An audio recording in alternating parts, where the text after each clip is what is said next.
إله الكون قد زادت ذنوبي وفي العصيان قد تاهت دروبي فألهمني طريق الحق دربا ولا تكشف يا ربي عيوبي إله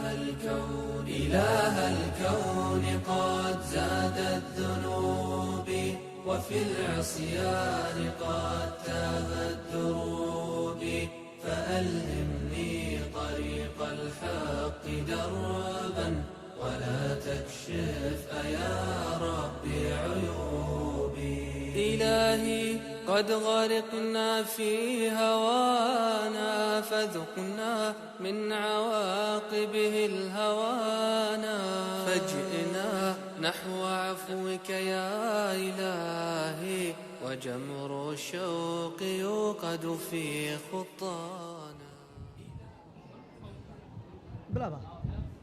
بسم الله والصلاة والسلام على رسول الله صلى الله عليه وعلى آله وصحبه أجمعين. ولا ليال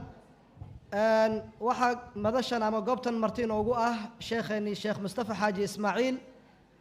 isagoo noo daadihin doona muxaadaro aad iyo aad qayim u ah cinwaankeeduna uu yahay taariikhdii ama siiradii abu dhar alghifaari radia allahu tabaaraka wa tacaala canhu ka waxaan rajayn doonaa in sha allahu tabaaraka wa tacaala inaynu kulligeen wada dhegaysanno una dheg raaricinno siiradii saxaabada ridwaanullaahi calayhim marka waxaan odhan doonaa sheekha falyatafadal mashkuuran majziyan idinkuna xusna alistimaac ayaan idinka doonaynaa wassalaamu calaykum waraxmat ullah.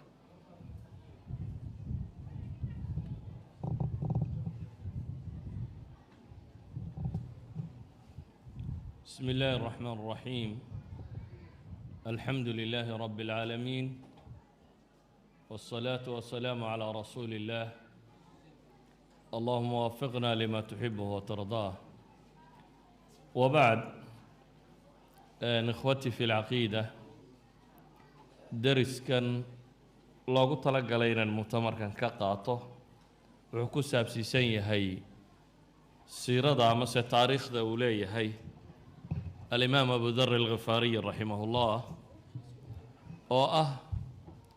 saxaabi ka mid a saxaabadii nebi moxamed calayhi salaatu wasalaam marka aynu ka waranno jiilkii nebigu calayhi salaatu wasalaam uu tarbiyeeyey ama uu kobciyey waa jiil taariikhda ama waa facda taariikhda bashariyada ama bini aadamka dhammaanteeda caan ku ah oo runtii aan dib u soo noqon doonin waayo waxaynu odhan karnaa waa da uu rabeeyey oo tababaray shaqsigii dunida tan ugu weynaa oo ah nebiyullaahi moxamed calayhi salaatu wasalaam waa da arday u ahayd nebi moxamed calayhi salaatu wasalaam waana da runtii in badanoo ka mid iyagoo dad waaweyna ay islaameen saxaabiga kan markaa dariskan loogu talagalay inaan kaga warrama abidar magaciisa jundub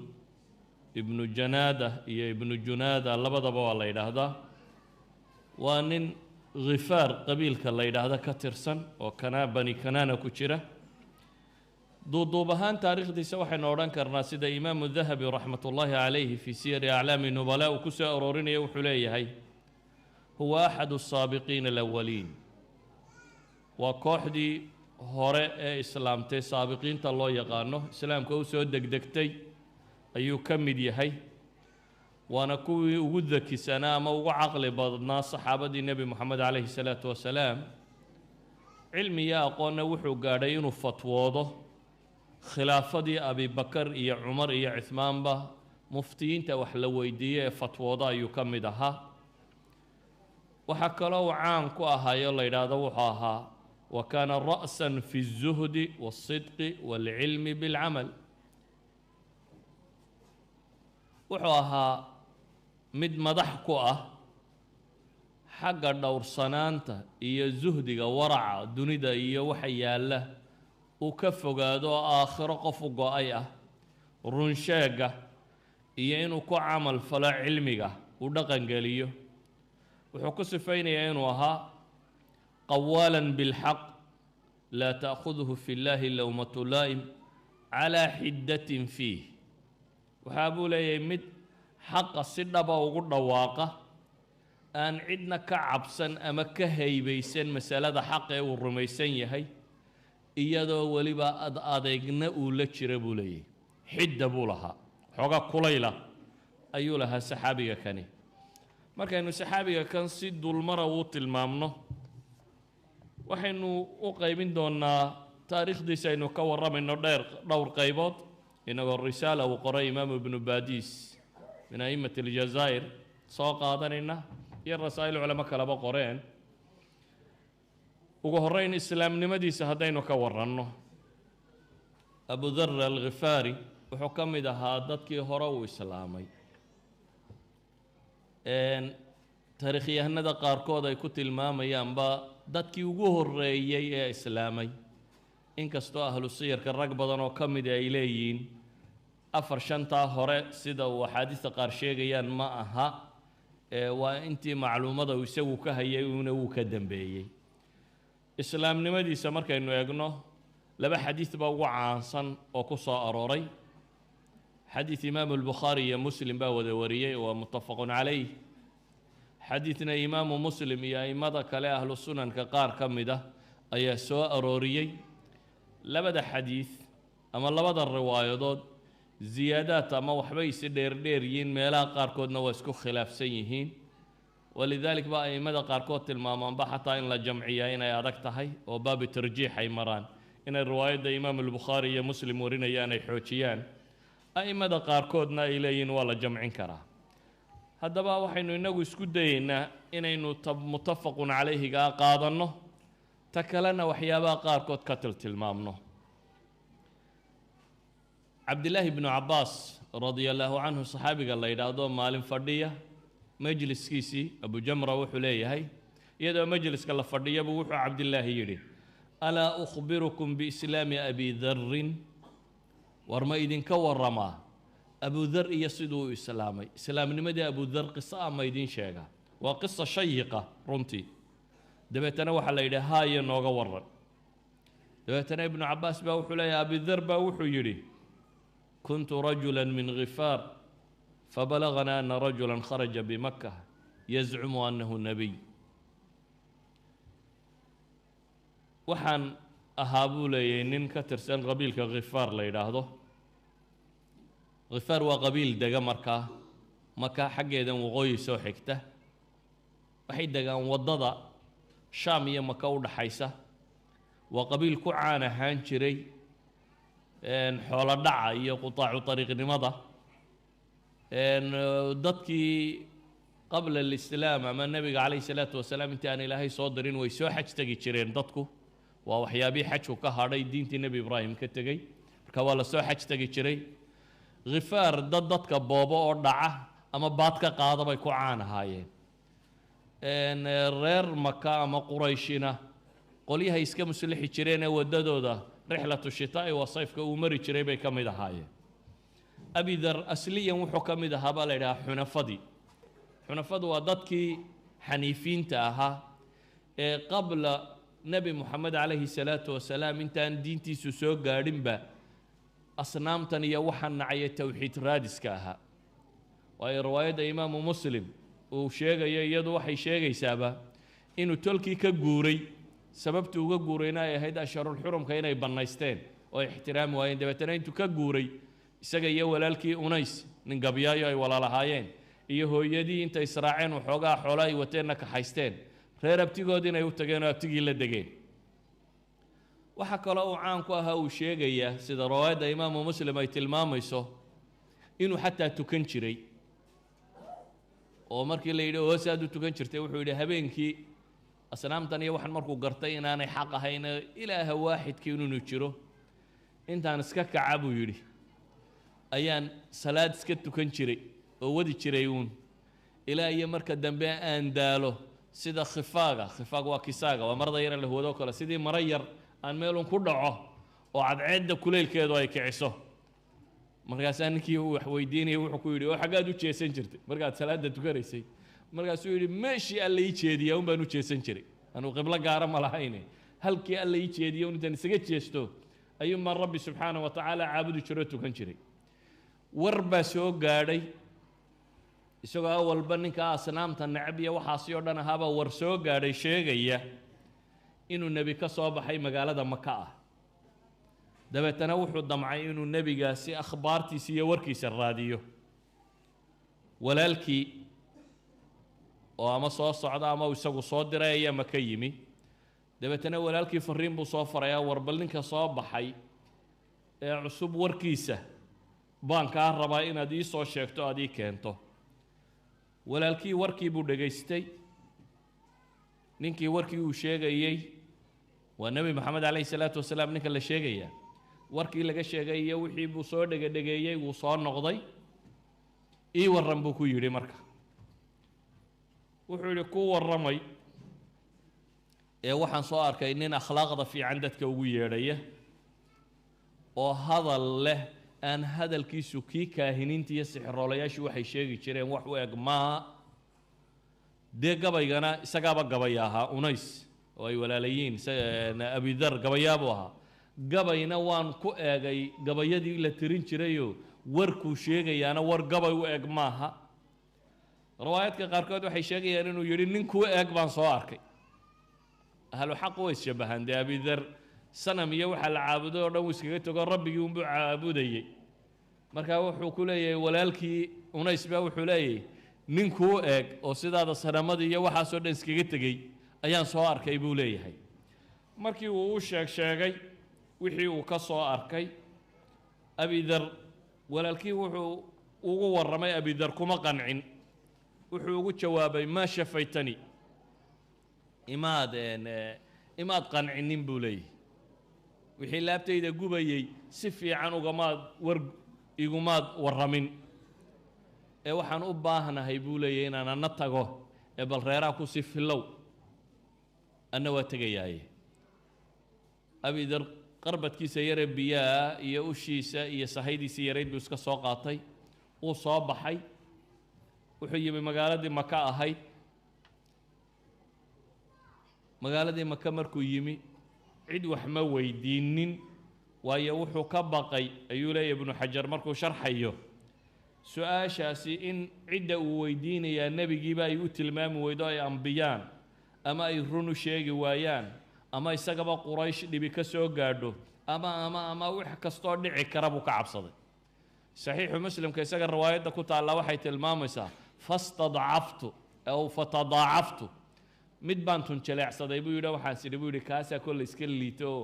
dee iska miskiin aan waxba mala balaaya kaa soo garhayna wax weydii markaan idhi war ninkaa ma garanaysaana asaabi baabuu ku qayliyey buu yidhi waaba lay tubay buu tilmaamaysaa riwaayadda saxiixu muslimku calaa kullin abidar wuxuu yimi maka waa raaraadiciyey nebigii inuu helo mase helinin ma garannin meeshiisii buu isaga hoyday caliy bnu abi aalib baa u yimi isagoo masaajidkiisa fadhiya dabeetana wuxuu ku yidhi war ninka kan ama ana lirajul wuxuu arkay inuu ninkani dee qariib yahay dabeetana wuxuu ku yidhi warina keen ninka kan kaana rajula gariibun buu ku yidhi waxaan u malaynayaa inaad nin gariiba tahay markaasuu yidhi haa dabeetana wuxuu yidhi faاnطaliq ilay aniga iraac oo manzilka guriga anigu aan ku diyaafo geeya yacni nin qariiba oo masaajidka iska fadhiyo arkay caliy bn abi aalib dabeetana wuxuu yidhi war aan ku martigeliyeyna keen wuu raacay abidar wuxuu leeyahay cali wax dambaysina ima weydiinin anna waxba uma sheegin habeenkii baa la marti sooray waagii baa bariyey waa ka yimi masaajidkiisii buu iska yimi fiidkii dambe goor dambe habeenkii dambe unbuu soo maray cali meeshii haddana mise ninkiiba wuu fadhiyaa meeshii dabeetana wuxuu ku yidhi amaa ana lirajuli an yaclama manzilah war ninku weli miyaanu gurigiisii garannin dabeetana wuxuu yidhi balidhakeen habeenkii labaadna wuu kaxeeyey wuu marti sooray habeenkii labaadna martisoorkaas buu leeyahay isna waxima weydiinin anna waxba uma sheegin cunadiisii buu iska cunay dabeetana wuu ka yimi habeen saddexaadkii ayuu soo maray caliy bni abi aalib meeshii dabeetana wuxuu arkay ninkii oo fadhiya haddana harbalina keen buu yidhi wuu soo kaxeeyey ninkan qariibkii masaajidkuu iska joogaan waxbana cidna weydiinaynin habeenkii saddexaad dee imka laysyaro barayoo laba habeenoo horena waa la wada joogay ayuu cali wuxuu ku yidhi alaa tuxaditanii ma aladii aqdamaka ilaa hada albalad ama maa amruk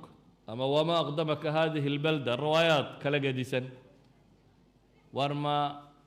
maad ii warrantid maxaa ku keenay waddanka kan maxaad raadcaynaysa maxaa kaa lumay abidar wuxuu yidhi haddii aad ballan ii gasho haddaad ballan ii qaaddo inaad i tusayso waxa aan doonayo ayuun baan wax kaaga sheegayaa oo aad weliba warkaygaa ii qarinayso cali wuxuu yidhi ballankaan kula gelaya inaan kuna qariyo wixii aan kugu caawin karo ee tala-ana aan kuu sheego ballankaa baan kula gelaya markii uu sidaa yeelay buu u sheegay markaa wuxuu leeyahay warkaa caynkaasaan maqla ninka caynkaasaan baadi doonayaa inaan arko dee ma ii geyn karaysaa waa ciddii la weydiin lahaa baad u timi buu yidhi waad dariiqii sax ahaa waad heshay ina keen buu yidhi anigaad i raacaysaa buu yidhi waa ku kaxaynaya haddii wax laga shakiyo aan arko waxaan iska dhigayaa sidii nin biyo qubaya riwaayad kalena waxay leedahay wax laga shakiya haddii aan arko waxaan iska dhigayaa sidii nin kabaha tolanayo ka go'day oo kaleo kabaha hagaajisanaya ibnu xajarna wuxuu leeyahay labada masaleba inuu ku yidhi baa laga yaabaa oo uu yidhaahdo war haddii aan shakiyo waxaan iska dhigayaa ninuun ama kabaha tolanaya ama biyo qubaya haddaad aragtuun anigoo ismashmashquuliyey ha igu soo weecanay dhinac maruun iska socodkaaga wado waxaa meesha ka muuqata inay ahayd wakhti hore oo dadka muslimiinta la dhibayey oo qofku aanu islaamnimadiisa caddaysan karaynin oo nebi maxamed wuxuu u yimaado calayhi salaatu wasalaam mishkiladii ku dhacaysay oo xadka ay gaadhsiisan tahay xataa uu cali rabo abidar inaan la ogaanin inuu ku socdo nebi maxamed calayhi salaatu wasalaam oo markaa uu leeyahay haddii gurigii nebi maxamed oo la yaro ilaalinaya aynu ku soo beeganno oo arrinku uu noqdo inaan shakiyo oo is-idhaahdo waa laydin fahmay farsamadaasaan samsamaynayaa ayay dhinac marun adigu socodkaaga ha joojinin laba ninoo wada socdaya inaan u muuqanin abidar waa yahay buu yidhi sidii baa la ysku dabagalay cali baa horeeya abidarna waa daba socdaa nebiga calayhi salaatu wasalaam baa gurigiisii la tegey markii loo yimi ayuu nebiga calayhi salaatu wasalaam arrinkiisii u sheegtay dabeetana nebigu waa la hadla markii la wada hadlayna islaamkii buu nebigu u soo bandhigay dee ninkani dhan marka laga eego awalba muwaxid buu iska ahaa nebi maxamed un baanu haynine dee asnaamta la caabudo iyo waxaasi marka horeba ninka tegey buu ahaa diin xaqa nin baadidoonkeeda buu ahaa ninkaa u soo lugeeyey reerahoodii uga yimi in nebi soo baxay ee nebi raadiskaa buu ahaa dabeetana markuu nebigu calayhi salaatu wasalaam xaqa u soo bandhigay si fudud buu markiiba islaamnimadiisii uu u qaatay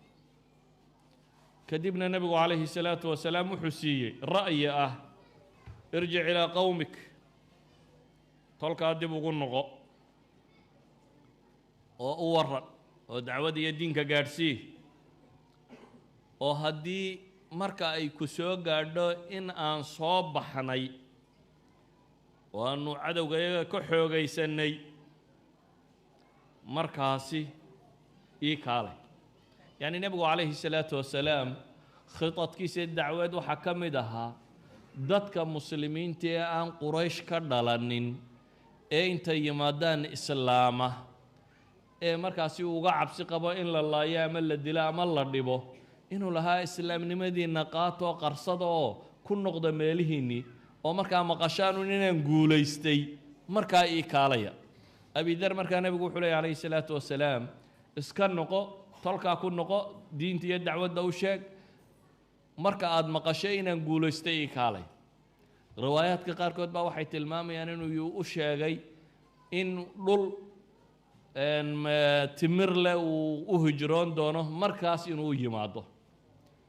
abi dar wuxuu ballan qaaday markaasi waa noqonayaa buu yidhi laakiin quraysh ka tegi maayo buu yidhi anigoon dhegteeda tawxiidka maqashinin dabeetana waa iska soo baxay nebi maxamed wuxuu ku yidhi calayhi salaatu wasalaam iska tagoo reerkiinnii qabo abi dar nin wuxuu rumaysan yahay qarsan karaba ma aha waa nin wuxuu rumaysan yahay baanka ay ka yaalleen saadiqu lahja ah wuu soo baxay naadigii quraysheed halkay fadhiyeen buu yimi iyo masaajidkii dabeetana wuxuu ku dhuftay ashhadu an laa ilaaha ila allah wa ashhadu anna muxammadan rasuulullah buu ku dhawaaqa waxaa la yidhi war saabiga kan diinka baxaha kani kan diintii ka baxay ee muxuu ahaayo waxa lagu boobay laf iyo dhagax iyo wixii la helayay baa lagu boobay waa la tumay isagoo aada loo tumayo tamar yariba ay sii hayso ayaa cabbaas ku soo baxay cabbaas ibnu cabdilmuطalib baa gartay markaasuu wuxuu uhi waryaadhe ninkaa dilaysaan waa khafaar waa nin reer bani khifaara waar hooye tijaaradiinni xagga idin marin nimanka gaaleed inta badan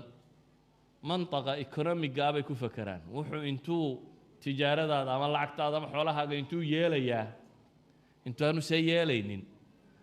waa inta badan masale maadiyo xisaabtana lacagta maxay kordhaysa maxaa hoos u dhacaysa cabbaas mu odhanin ninkani xaq buu sheegayaa iska daaya iyo war ninka martidaa maxaa u dilaysaan iyo mantiqii iyagu fahmayeen buu kula hadlay dabeetana wuxuu leeyahay war ninka kani waa nin reer bani khifaara tijaaradiinni xaggay mari markaasaa gacanta layga qaaday buu yidhi abidar alkhifaariy waayo nin khifaar bani khifaar u dhashay iyagoo awalba sidooda qutaacu turuq u ahaa haddana nin baa laydinka dilo maka laydinkaga dilay haddii la yidhaahdo dee safarkii shaam wuu go-ayaa markaa oo ma jirayso safar dambe oo quraysh leeday oo shaam wuu kacaya markaasaa gacanta layga qaaday buu yidhi abidar intii kumuu joogine waa soo noqday haddana maalintii dambe haddana shahaada halkii kaga dhawaaqa waa lagu boobay haddana nabarka ilaahay haddana cabbaaskii buu u bixiyo ku soo baxay warkii war u eeg buu haddana sheego wuxuu uhi war ninkana isku garaacaysaan waa nin nimankaa bani khifaar ka dhashay war gacantiina ka daasta iyana gacantay ka qaadeen wuu noqday marka wuxuu qabtay waddankiisiibuu ku noqday waddankiisii markuu tegey walaalkii ayuu sharxay diintii walaalkii warran buu yidhi wuxuu uhi waan islaam nebigiina waan la kulmay waa kaasi arrinku dee hadda waxaan kaa rabaa inaad diinta soo gasho walaalkiina waa islaamo hooyadii buu u tegey hooyadiina diintii buu u sharxay hooyadiina waa islaamta tolkii nimankii khifaariyiinta ahaa ayuu la hadla iyana islaamnimadu u sharxay tolkii laba qaybood bay noqdeen qola way islaamta qolana waxay idhaahdeen mar hadduu nebigu ku yidhi waan soo baxayaa markaad xoogaysta ii kaalay dee markuu xoogaystaa baanu islaamaynaa bay idhahdeen intaa u nugu sin nus iyagu markiiba way islaameenoo way raaceen nuskii kalena waxay idhaahdeen aanu kula eegno markuu soo baxee xoogaysto markaasaanu anana raacaynaa sidii buu abidar islaamnimada ku soo galay isaga iyo walaalkii iyo hooyadii iyo tolkii nus ka midi nuskii kalena markii uu nebigu calayhi salaatu wasalaam soo hijrooday ayay iyana islaameen iyo weliba qabiil kaloo ilmaadeer ahaayeenoo aslam la yidhaahdo iyana waxay dhahdeen mar haddii ilmaadeerayada islaameen waxay ku go-aan baanu ku go-onay annana waa qaadanay diinta labadii qabiilba way soo islaameen markaasi abidar keligii baa ilaahay gacantiisa wuxuu ku soo islaamiyey laba qabiiloo carbeed oo midna khifaar la yidhaahdo midna aslam la yidhaahdo khifaarun gafara allaahu laha waatuu nebi moxamed lah calayhi salaatu wasalaam reer khifaar ilaahay dembigooda ha dhaafo wa aslam saalamaha allah waatuu nebigu ku ducaynaya calayhi salaatu wasalaam qisadatan cumuuman markaynu eegno intayna nolosha intii kale abidar noloshiisa kale u gelin waxay culammadu fawaa'id ka tilmaamaan wax dhowr iyo 20 mas'alo gaadhaya haddaynu si kooban in yar uga dul marro abidar qisadiisa uu imaamu muslim aroorinayo waxaa ku soo arooray markay tolkii ashharulxurumka istixlaal ku sameeyeen. ashharulxurumku waa bilay mamnuuc tahay in la dagaalamo shareecada islaamiga ah, laakiin carabtii jaahiliyaddu markay doonaan intay iska bannaystaan bay odhan jireen bishan reer hebel inaynu isgallaabaynu u baahannahay ta dambaynu xaaraantinimayno xurmada ta dambaynu u rariye bisha tan aan bannaysanna bay odhan jireenoo dagaalka gallo. dabeetana noocaasay ku wadeen. dabeetana meeshana ashharulxurumka lagu xalaalaystay ka guur buu yidhi oo wuu iskaga hijroodayba, oo isaga iyo walaalkii unays iyo hooyadiiba markii hore waa kuwii ka tegey. waxay masaladaasi ku tusaysaa bay leeyihiin dadka xaqa raadcaynaya meesha xumuhu ku badan yahay inay ka hijroodaan oo iskaga tagaan. waxaa kaloo qisadiisa ay u daliishadaan in qofku markuu wax baxsinaya arrimihiisa inuu qarsoodiga ku dayo, oo isagoo maka joogay anaanu cid badan wax weydiinaynin ee uu arrintiisa keligii rabay inuu ka gungaadho baxsiyo. calina inaanu u sheeganin ilaa iyo uu ballan ka qaaday inuu arrimihiisa u qarinayo mooyaane. waxaa kaloo qisadatan ay tilmaamaysaa bay yidhaahdaan qofka xaqa raadinaya in ilaahay subxaana wa tacaala waafajiyo, isagoo aan nebi maxamedba soo gaadhin baa la waafajiyey bal horta inuu ilaahay isaga cibaadaysto salaada tukado aw salaada tukanayay. waxaa qisada kale tilmaamaysaayoo kale qofku hadduu waaqaca uu la nool yahay khalfiya u leeyahay, hadduu yaqaano dhaqanka iyo ummaddan uu la nool iyo haqaafadooda iyo aqoontoodu inay wax u kordhinayso waxyaabaha qaarkood. walaalkii markuu ninka soo dhegaystay wuxuu sheegay inuu gabyaa yahay, waxaanuu sheegaya inaanay gabayga la miisaan ahayn, gabayga inaanu la mid ahayn wuxuu nebi maxamed sheegaya calayhi salaatu wasalaam. waxaa kaloo qisada tan ay u daliishadaan in la isla taliyaa inay fiican tahay. unays markuu walaalkii la soo talinayay abidar wuxuu ku yidhi waa reer maki nebi maxamed calayhi salaatu wasalaam yacnii way u cadhoodeen oo waa fogeeyeene is-ilaali kun calaa xidrin min ahli maka buu ku yidhi. waxay kaloo qisada tani daliilu tahay bay idhaahdeen arrimaha waaweyn qofka muslimka ahi inuu u baahan yahay wardhagood qura inuu ku filaado inaanay hayna inuu isagu laysa alkhabaru kalmucaayana inuu wax soo hubiyo. walaalkiibaa u warramay, warkii walaalkooyo qura kumuu kalsoonaanine wuxuu safarka u xidhxidhay inuu isagu xaqiiqada raadiyo oo uu soo arko. waxyaabaha qisada tan ay u daliishadaan waxaa ka mid a qofka xaqa raadinaya ilaahay subxaana wa tacaala wuu u gargaaraa, oo riwaayadda imaamu muslim waxa ay sheegaysaa inuu abedar uu 30 habeen iyo maalmood uu joogay maka oo wax kaloo uu cuno aanu haysanin ilaa iyo inuu biyaha zamzamka cabbo mooyaane, oo iyagoo qura ku noolaa ilaa uu leeyahay takasarat cukanu batni buu leeyahay, duuduubka calooshaydu ayaa tiro batay waa burburtay buu leeyahay calooshii. yacni qofku markuu naaxo calooshu way laalaabantaa. cukanka waxaa la yidhaahdaa waa caloosha laalaabkeeda. wuxuu leeyahay saan u cabbayey baan ku naaxay oo calooshu laalaabatay. karaamadaa ilaahay wuxuu ku siiyey subxaana wa tacaala xaqii uu raadinayey, isagoo busaaradsan in ilaahay biyaha zamsamka uga dhigo wax fiican. abidar qisadiisa tan yacnii masaa'il aada u tiro badan oo 20 ku dhowaada ama 20 ka badan bay culammadu ka tilmaamaan, laakiin wakhtigoo iska yar daraaddeed waxaan isku dayayaa bal qisada intii aan sii dulmari karo inaan dulmaro. abidar khandaq, dagaalkii khandaqu markuu dhacay wakhtigaas ayuu madiine yimi. intii ka horraysay yacnii ghaswadii beder iyo uxud iyo kuwaasi muu imanin, waxay ahayd wakhtigii muslimiinta iyaga la weerarayay. khandaqa dee kadib buu nebigu wuxuu yidhi calayhi salaatu wasalaam al'aana hadda laga bilaabo annagunbaa weerari doono na soo weerari maayaan. wakhtigaasi kadib baa reerkoodu yimi. muddo yar buu nebiga la joogay calayhi salaatu wasalaam, laakiin muddadaa dambe uu nebiga la joogay wuxuu ahaa qof dadaal badan oo ay culammadu yidhaahdaan ahlu sufa kuwii masaajidka seexan jiray buu ku biiray, oo guri kaleba muu samaysanin masaajidku deganaa, oo nebiga calayhi salaatu wasalaam buu u khidmayn jiray,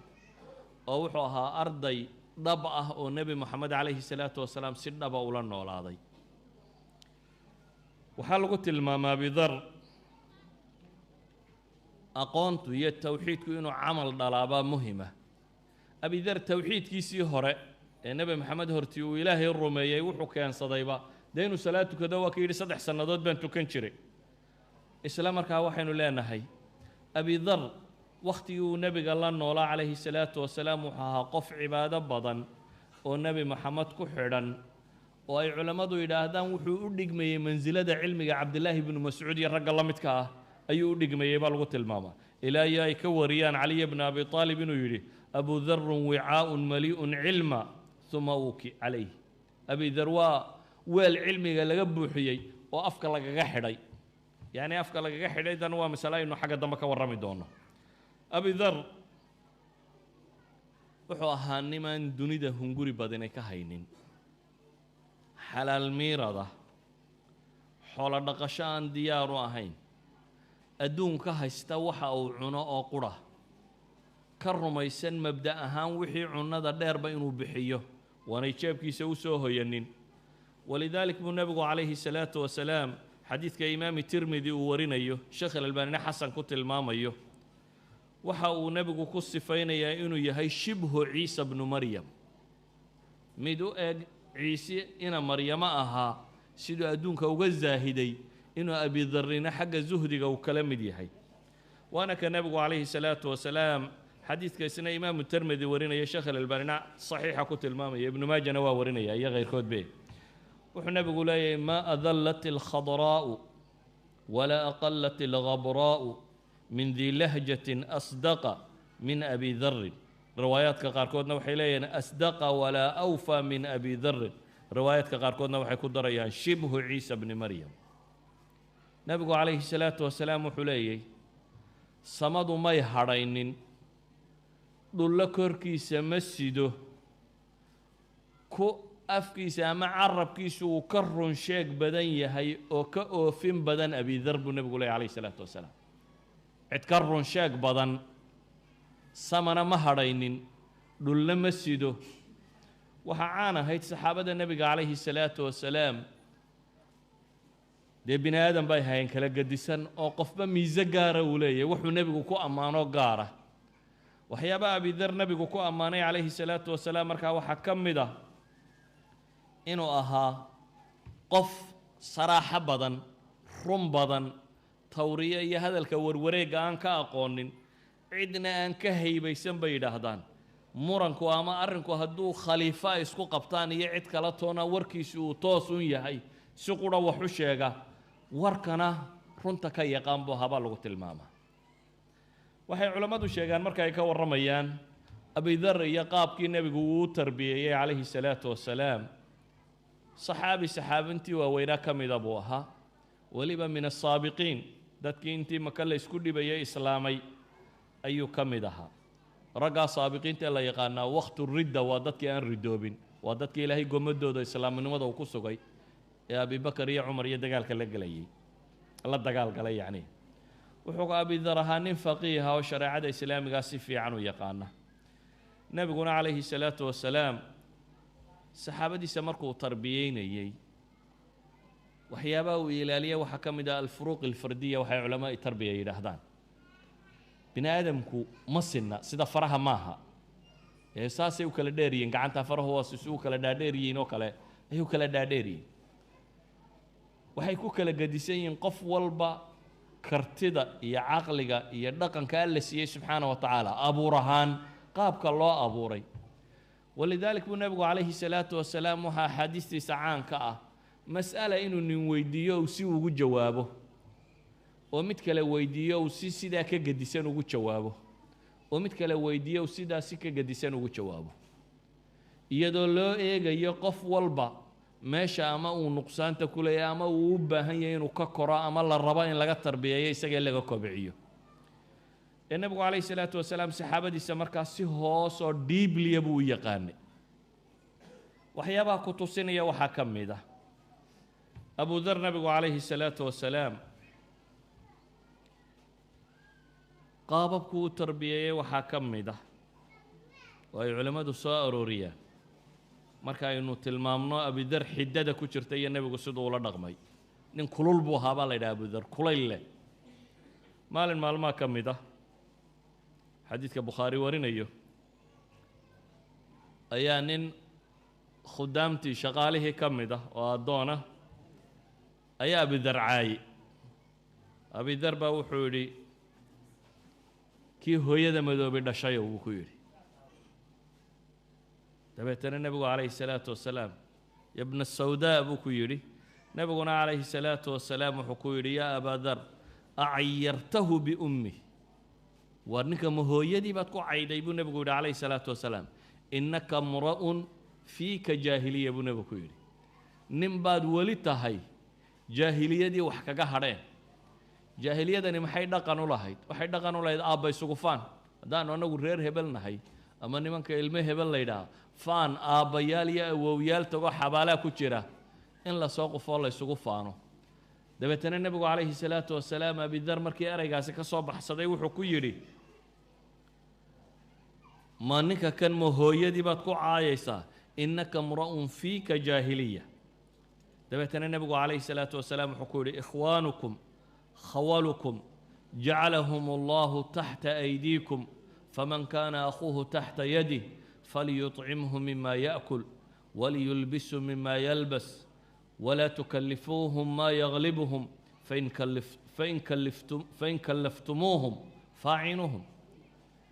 نبي عليه الصلاة والسلام حديثك كم بكلة لي أبي ذر النبي عليه الصلاة والسلام وروا ولا الذين وشقال يدين نقضي إلهي سبحانه وتعالى قعنتي نسوق لي إنك ولا الكي لا تشوقي قعنتي سوق ليو وروحا أدعون سوح لمدا وحكا عنسي waxaad huwantay wax la midana huwi waxaanay qaban karinna ha u dirina haddaa shaqada u dirteen ay ku adag tahayna war la qabta buu nebigu ku yidhi calayhi salaatu wasalaam xadiidkan goormuu abu hurayra sheegay goormuu abidar dadka u sheegay abidar ayaa waxaa soo maray nin la yidhaha almacruur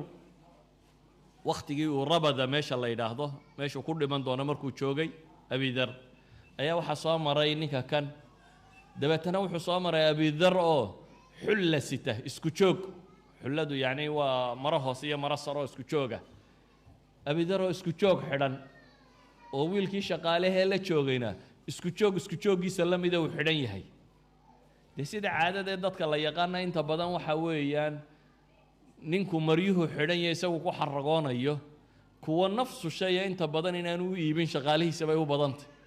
shaqaaliisuna dhar kale uuna nooc kale inay qaataan laakiin laba qof oo dirays isu eg ama isku mida qaata inta badan caadada dadku may ahayn abu hurayra abu dhar oo isaga iyo ninkii khaadimka u ahaa labadan xulle isu eg xidhan yihiin buu macruur ku yidhi waa sidee markaasuu xadiidkan sheegay abadar wuxuu leeyahay nin baan hooyadii ku caayay dabeetana nebigu calayhi salaatu wasalaam caynkaasuu igu yidhi kadib buu nebigu wuxuu yidhi war waa walaaladiin oo ilaahay gacantiina geliye waxaa cuntaana wax ka cunsiiya waxaa huwataana wax ka huwisiiya waxa uu tilmaamaya abudar cilmigan markuu helay siduu ugu dhaqmay inuu maantaa markii la yidhi xulladaad xidhantahay mid la mida u xidh kadib inuu u xidhnay oo uu sidii ugu dhaqmay yacni siduu markiiba isu bedelay ayuu xadiidka kani tilmaamaya nebigu calayhi salaatu wasalaam maadaama uu saxaabadiisa yaqaanay qaar batala nooca buu siiyey abidar talooyinku siiyey waxaa ka mid ah talada ah inaanu maamul qabanin nebigu calayhi salaatu wasalaam maadaama nin kulayle uu yahay aan u adkaysan karin dadka dhacdhaca ka dhace saadiqu lahja ah uu yahay tawriya iyo baabka aan gelaynin waxyaabaha aan dadku ay samsameeyaan akhtaada aan agtiisa lala iman karaynin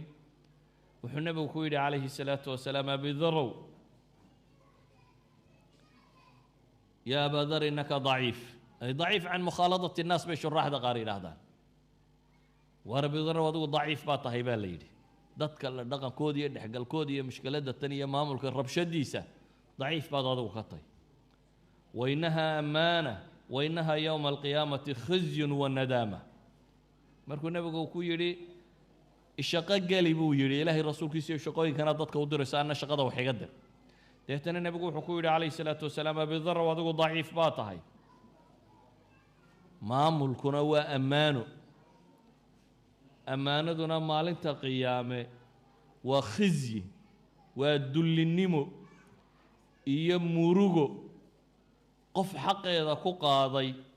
oo wixii ay u baahnayd gutay mooyaane isku qaadin buu nebigu leeyahay calayhi salaatu wasalaam ugu horrayn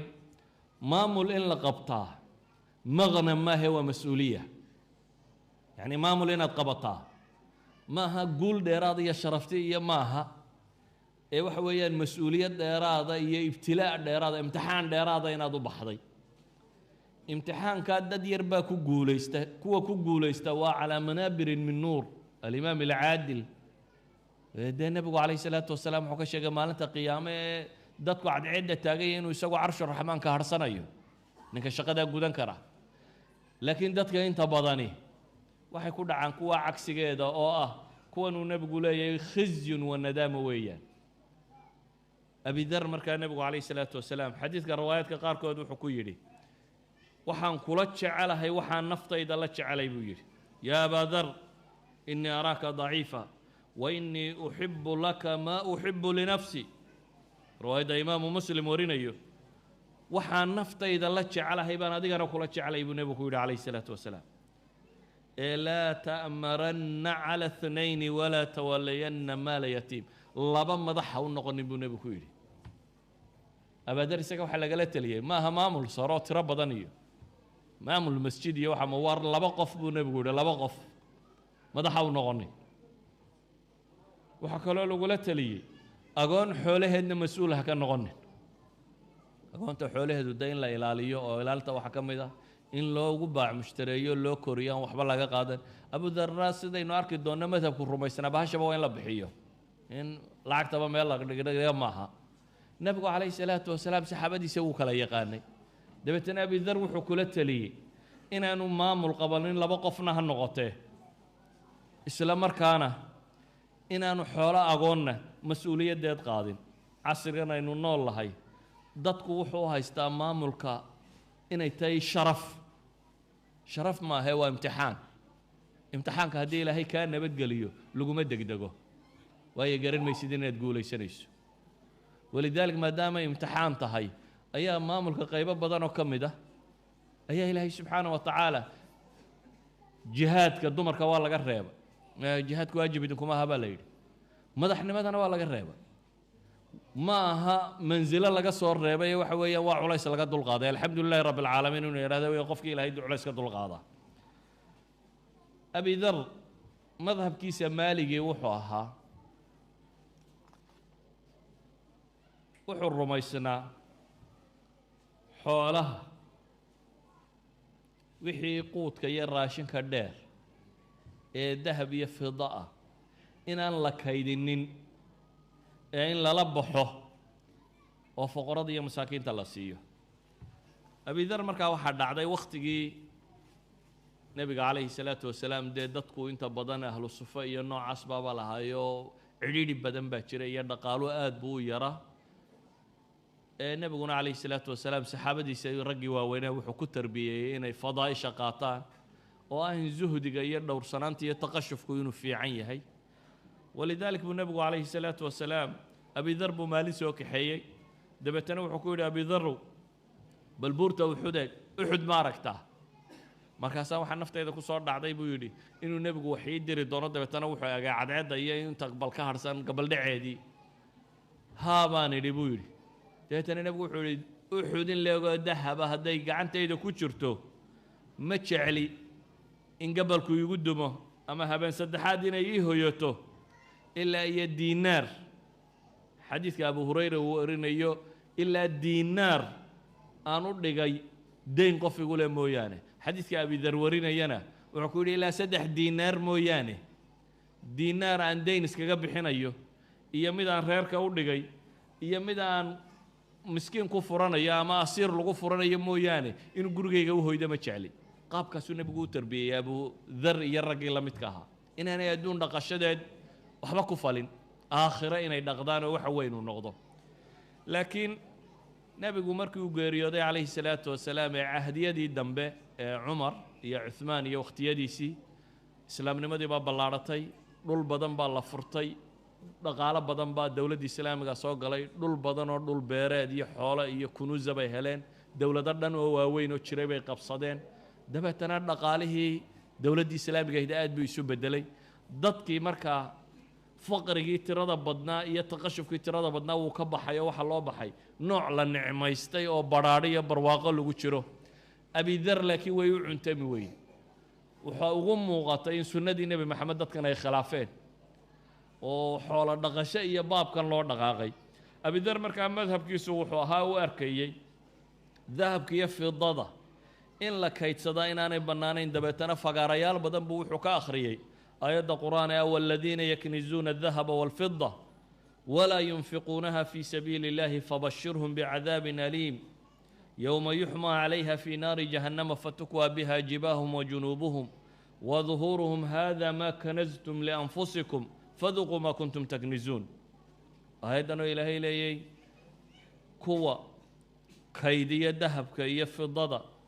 يعني إلهي درتي بحنين ugu bushaareeya cadaab kulul yowma yuxmaa calayha fii naari jahannam maalintaa dahabadan iyo waxaan intaa lagu kulayliyo naarta jahannamo dabeetana jidhkooda lagu kaaweedeeyo iyo dhabarkooda iyo wejiyada lagaga kaaweedeeyo iyadoo la leeyahay waa kaa wixii aa kaydsateen ee dhadhamiya cadaabkaasi iyadoo lagu leeyahay faduuquu maa kuntum taknizuun abadar wuxuu arkayay markaas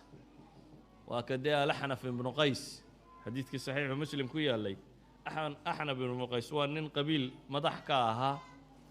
oo cahdigii nebiga noolaa calayhi salaatu wasalaam laakiin culammadu ay yidhaahdaan kaba mid ah raggii nebiga arkay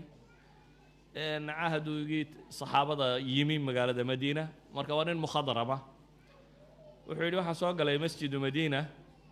oo quraysh niman ah ay meel fadhiyaan oo ku urursan yihiin dabeetana nin baa soo galay buu yidhi dabeetana intuu isdul taagay ayuu goodiyey buu yidhi uu naar iyo ugu goodinayo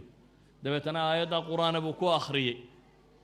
cidi uma jawaabina waa la wada foorarsaday buu yidhi dabeetana intuu iska dhaafay ayuu halkaa saariya kaabad masaajidka ka mida iska fadhiistay ninkii baan ka daba tegey buu yidhi war kumaadahay waa abaadar buu noqday buu yidhi dabeetana waxaan idhi maxaa ninka markuu sifaynayo wuxuu leeyahay nin baa soo galay maradiisa ay khushuuna maradiisa adadkayg uu ka muuqdo oo jidhkiisa adayg uu ka muuqdo yacni nin bushaarada ka muuqato aan ahayn ninta nicmaystay oo jidhkiisa iyo maradiisa iyo wixiisaba nin baahiye ka muuqata ah baa soo galay buu yidhi dabeetana intuu aayaadkaa ku akhriyey markaasaan markiiaan ula soo fadhiistuu su-aala weydiiyey dabeetana wuxuu igu jawaabay buu yidhi nimanka kan adduunkoodana dooni maayo diinna weydiinnaba maayo buu yidhi nebi maxamed siduu igaga tagaan ahaanayaa buu leeyahay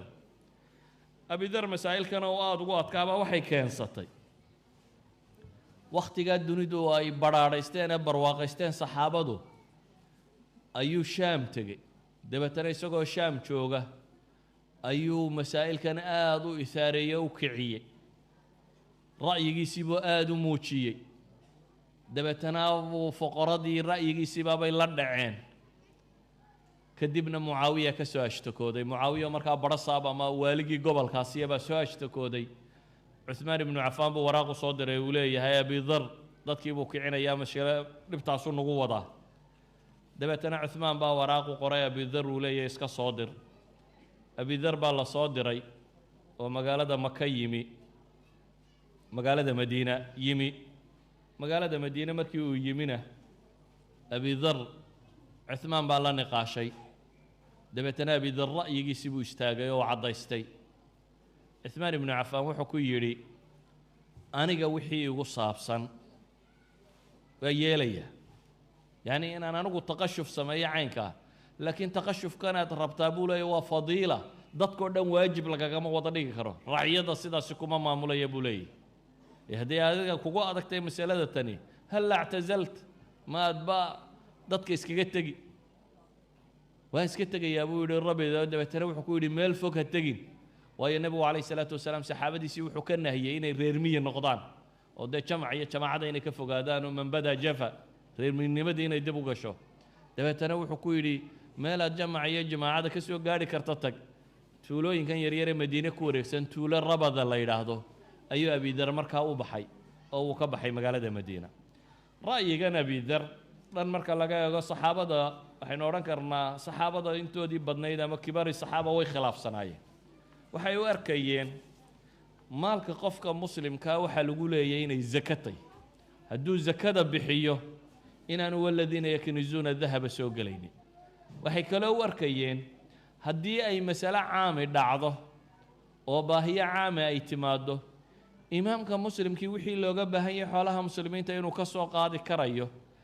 laakiin haddii aanay jirin dhib caam oo looga baahan yahay waxaasi qofka muslimkaa maalkiisu inuu masuun noqdo mid loo ilaaliyo inuu noqdo mas'alatulkanzina inaanu soo gelaynin abidarse wuxuu arkayay inay masaa'ilkani tahay qaabkii nebi maxamed u noolaa iyo saxaabadiisii weynaa iyo raggii uu soo gaadhay sidii loo noolaa si aan ahayn inay sidani tahay iyo adduunyo jacayl dabeetana masalada xoog buu u radiyey waxay culammadu yidhahdaan masaladan waxaa ka muuqanaysa kow siday saxaabadu aaraadooda isu ixtiraamayeen oo xataa dowla alislaamiya abidar laguma qasbin ra'yigan inuu ka tanaasulo taa macnaheedu waxa weeyaan qofka muslimka ah ee kitaabka iyo sunnaha garanaya ee ijtihaadiya mas'ale ijtihaadiya si uu arkaa ra'yigiisa uu ku tago inaan lagu ceebaynin laguna ceebsanin laguna maagin waa halka wakhtigan casriga ah aad muddo dadku inuu ku dadaalayo ama aniga ra'yigayga bikaamiliha aqbal haddii kale ama mubtadac ama kaafir ama wuxuunbaa kuu dhuumanaya haddaad kaayagaa raaci weydo wax kaluunbaad walaaqatay in la tilmaamo saxaabada waxay tilmaamaysaa inay mas'alada tan xorriyatu ra'yiga ah ee bisharti inuu ninku laakiin garanaya kitaab iyo sunne ee ijtihaadiga inay aqbali karayeen iyagoo la odhan karo mas'alada iyagu dhankooda waxay u arkayeenba nooc min alijmaac inay intoodii ugu badnayd ay xaggan ku tagsanaayeen haddana waxay ixtiraameen inuu ra'yigiisa lahaan karo ilaa iyo ay masaladu markay soo gaadhay in bulshada ay khalkhal ku ridi karto ay leeyihin cusmaan wuxuu ka codsaday inuu gaar isaga baxo inuu masaladiisa ka tanaasulo cidina ma weydiinin laakiin waxaa laga codsaday uun inuu ka tanaasulo inuu ictizaal inuu dadka sameeyo inuu dadkii mar hadday masalada ku heshin kari waayeen inuu isagu rabbigii caabudo gaar iska tago shiicada iyo dadyaga qaarkood iyo taarikhyahanada qaarkood baa masalada tan si qaldan oo tiro badan leh u soo delishada laakiin abi dar waxay yidhaahdaan bixorriyatii buu meeshaasi ku qabtay xataa culamada taarikh qaar ka midi waxay soo naqliyaan waqtulfitna ayaa waxaa u yimi qolo reer kuufa oo raba cuhmaan in lagu kacad iyo wixii wada dabeetana wuxuu ku yidhi aniga nebi maxamed siduu igaga tegey baan ahaanaya siduu kaga tegay waa maxay waxaa jira xadiidu imaam alalbaniy fi kitaabi sunna uu ku odhanayo isnaadkiisu waa saxiix wuxuu leeyay nebiga calayhi salaatu wasalaam baa ii yimi anigoo masaajidka jooga dabeetana adinkuu igu dhuftay dabeetana wuxuu igu yidhi waa maxay waxaan ku arkaa inaad masaajidka dhex hurudee markaasaa waxaan idhi buu yidhi ilaahay rasuulkiisiiyo ishaa iga qaalib noqotay yacni waan lulmooday riwaayaad kalena waxaabay sheegayaan oo dee ma guri kalaan leeyahay soo halkan uun ma seexda buu yidhi markii uu sidaas sameeyey ayuu nebigu wuxuu ku yidhi calayhi salaatu wasalaam kayfa tasnac idaa ukhrijta minhu oo haddii lagaa saaro maxaad yeeli doontaa markaasu wuxuu yidhi de xaggaa iyo shaam baan iska qaban doonaa iyadaa ardayga laysku soo xashrinaya caynkaa iyo caynkaasuu sheegay ardi almuqadasa ku taalla markaasuu wuxuu nebigu yidhi oo haddii iyadana lagaa saare maxaad yeeli doontaa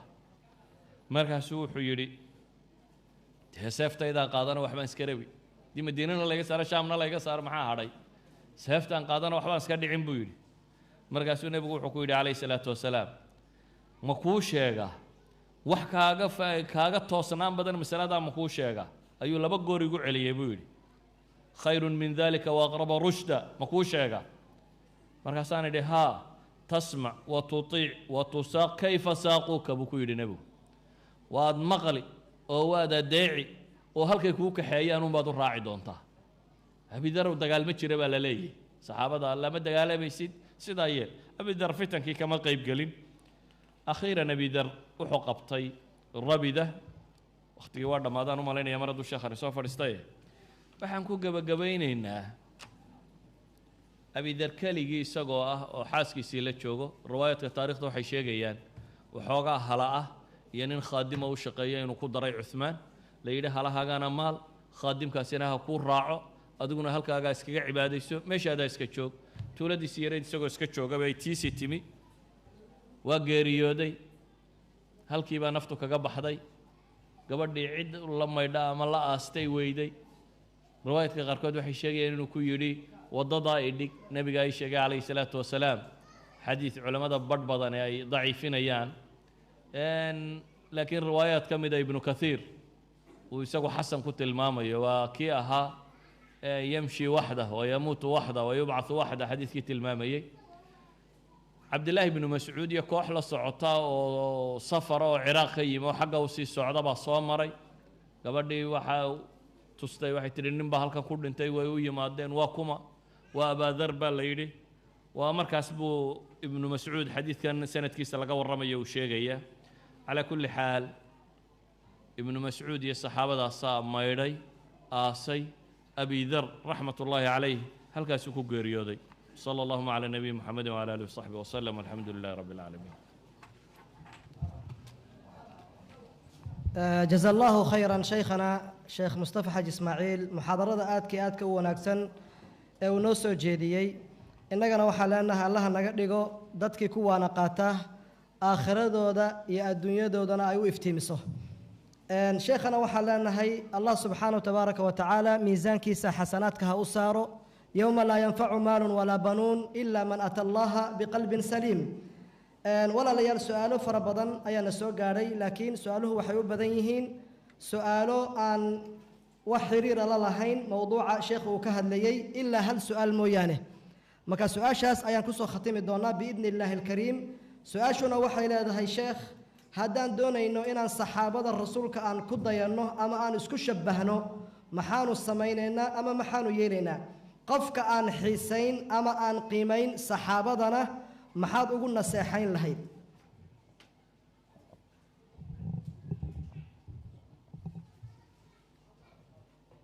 bismi illaah saxaabada nebigu calayhi salaatu wasalaam waxay caan ku ahaayeen waxa weeyaan waxyigii samada ka yimi ayaa la weynaa waxaanay u arkayeen waxyigaasi samada ka yimi ee rabbigood uu soo diray inuu noloshooda hagayo waxaa la weynaa markaa alle subxaanahu wa tacaala taladuu bixiyey